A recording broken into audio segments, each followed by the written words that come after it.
Last week I took you along with me to do a whole house declutter, but that was really just skimming the surface. Well, Cody and I wanted to tell you about some big news in our life and share with you the really big things that are motivating me to declutter even deeper. Probably 80% of what we own is gonna go. That's hard to believe, right? It is for me too, but I'm ready to let go and really embrace minimalism, but there's also some other factors going on that I'm going to share with you soon. So if you don't already know your why for decluttering, you might want to go back and watch this video in which I talked about 5 things that could really help you on your decluttering journey if you're struggling with your motivation and your why. And I'll link that in the description box below for you. Well, from the very start, I've shared some of my main reasons for decluttering on this channel with you.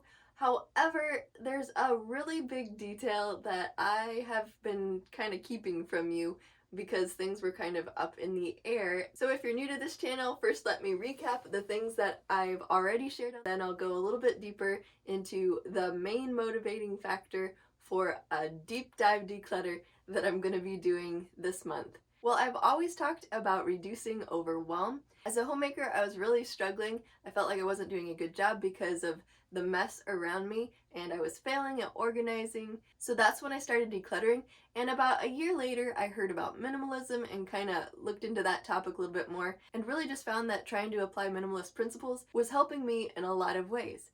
At the same time that all that was going on, my husband saw my struggle, like I mentioned in my decluttering regret video, and he wanted to solve the problem for me by moving us to a bigger house.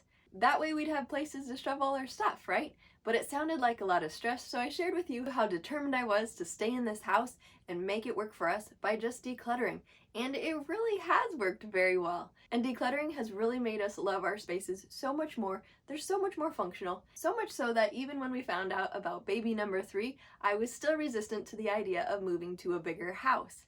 I thought that we could really make this house work, except for the fact that something else was going on that really made us think a little bit harder about what we want our life to look like.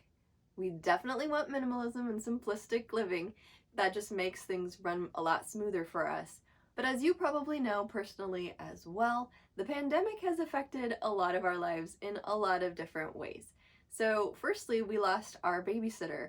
Our regular babysitter was concerned about exposure, and so she said that she wouldn't be babysitting for us anymore until after this was all over. And as you can see, it's been over a year, and since we're far away from our family, it's not like we can go drop our kids off at Grandma and Grandpa's house. Now, I've had a wonderful neighbor who has watched our kids for us for our anniversary and Valentine's Day, and that was delightful, but I don't want to take advantage of my neighbor. Other things that really reduce that social interaction and support system that I really need as a stay-at-home mom were a lot fewer playdates, church and Sunday school going online, and just in general, everybody keeping to themselves and not really hearing from a lot of people, other than a few really close friends and neighbors, which I'm very grateful for. But my family just realized through all of this that we really need a tighter-knit community.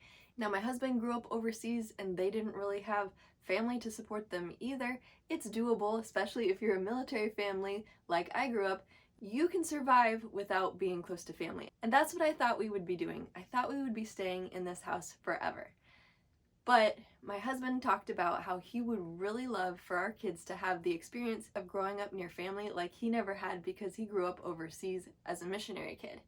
So he's been talking about this for 2 years and I've resisted. Like I said, I'm stubborn. I feel like life has been so much more manageable since I've made a lot of changes that I've shared with you. However, when it comes to mental health, stubbornness doesn't always get you through. I mentioned before that I went from overwhelm and exhaustion and adrenal fatigue, but I didn't really go into depth about depression, and there was a point a couple years ago where I was just struggling so much that I felt like life was just too hard for me to keep going on. I was dreading the next day, and at that point, if it weren't for my faith in God and not wanting to cause any heartache or troubles for my family, and also my best friend was getting married and asked me to be in her wedding, and I didn't want to put a cloud over that. That kept me around long enough to, thank God, finally get myself to an integrative physician who discovered some pretty severe hormonal issues and getting on bioidentical progesterone just really woke up my mind, and I started to recover. Also, there are some other things that were treated, and I might talk about that in my other Aim for a Healthy Life channel. I don't really post on there too much, but I do share some things over there occasionally. Anyways, my husband was pretty concerned about how I might do postpartum because for my last 2 pregnancies, I've had severe postpartum. But we did notice around week 20 with this baby that there were some symptoms of perinatal anxiety and depression coming in. So don't worry, I'm in good hands with my doctor and my midwife, but I really struggle when I don't get a lot of sleep, and I've been having early morning insomnia, waking up with racing heart, and other signs of anxiety.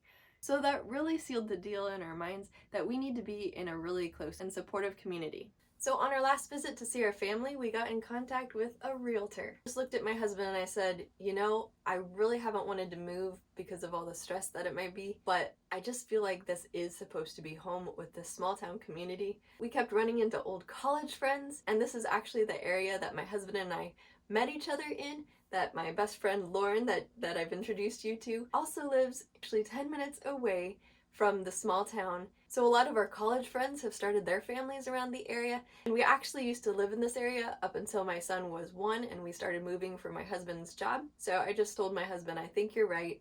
I think this needs to be home, even though I've been afraid of the work it would take to move. So that's our big family announcement.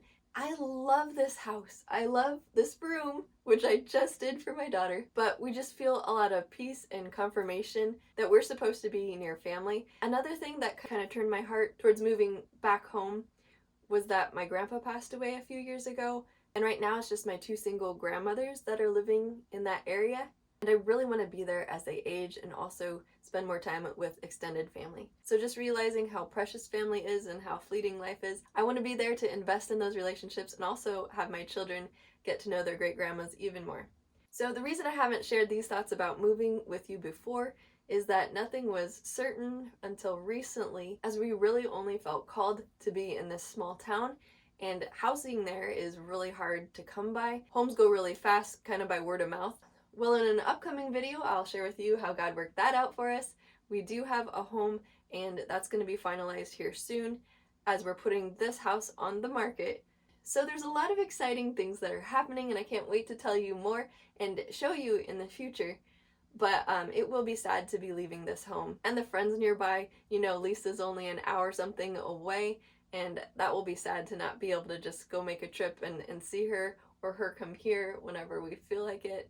I'm definitely going to miss that, but that and other relationships that have been very important to us while we've been here. But I'm actually feeling really excited about this move and not stressed like I had thought before. And I think a lot of that has to do with having gotten rid of so much stuff and the plan to get rid of even more, because this will be a move that we're responsible to do for ourselves. And the baby's coming mid-May. We're going to stick around until my kids finish school in June, but doing a DIY move with a newborn could be potentially very stressful if we don't actually pare things down extremely well.